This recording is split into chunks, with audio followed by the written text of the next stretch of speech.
Ravie d'accueillir Monica Hohlmeier, ma bonne collègue du PPE, de la CSU même, mais qui est une excellente collègue qui, vous allez l'entendre, parle parfaitement la langue de Molière et qui a été, avec Helga Stevens, la co-rapportrice des travaux qui se sont achevés pendant cette session de Strasbourg par le vote les travaux portant sur le rapport de la commission de lutte contre le terrorisme. Il y aura encore une étape très importante qui n'est pas encore gagnée, mais qu'on devrait gagner, de l'adoption par l'ensemble des collègues du Parlement européen de ce rapport.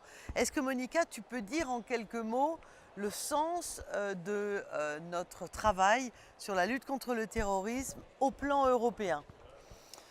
D'abord, on a fait une analyse du terrorisme et de la situation dans laquelle nous nous trouvons. Après, on a décidé sur quelques parties de la lutte contre le terrorisme.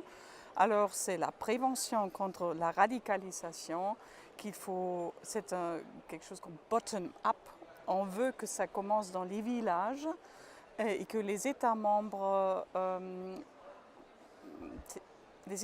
s'occupent, que les NGO, que les villages ont la possibilité d'aider les jeunes hommes et de garantir l'intégration sociale et culturelle. La deuxième chose, on a décidé qu'on aimerait bien avoir un échange sur les meilleures méthodes de prévention de la radicalisation. Par exemple, d'avoir un centre qui échange entre les États membres comment on peut prévenir la radicalisation, quelles méthodes sont les meilleures et ceux qui garantissent le plus le succès, les résultats. Et par exemple, jusqu'à ce moment-là, il y a des imams qui sont très extrémistes. D'abord, ils commencent peut-être en France, après ils vont en Allemagne parce que l'Allemagne ne sait pas que cette personne a été déjà expulsée de la France. Alors maintenant, on veut garantir que tous les États membres savent s'il y a des extrémistes qui ont été déjà eu une procédure légale et peut-être déjà emprisonnés, qui ne peuvent plus changer dans des autres États membres. Mais en plus, ce qui est le plus important, c'est l'échange d'informations. Voilà. Entre les États membres, c'est très très important d'avoir un échange qui est vite, précis.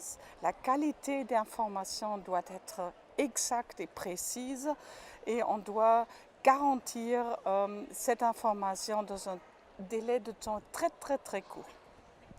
Très bien, merci. Il y a la partie subsidiarité des États et on met le doigt dessus et on les aide.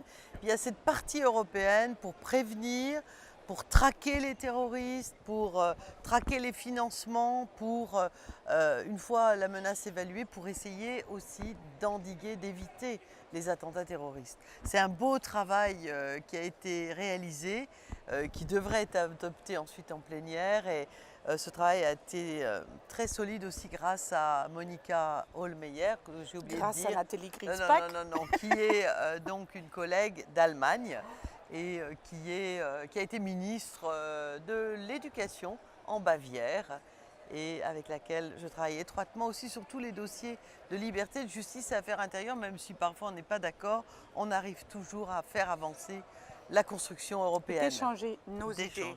Oui.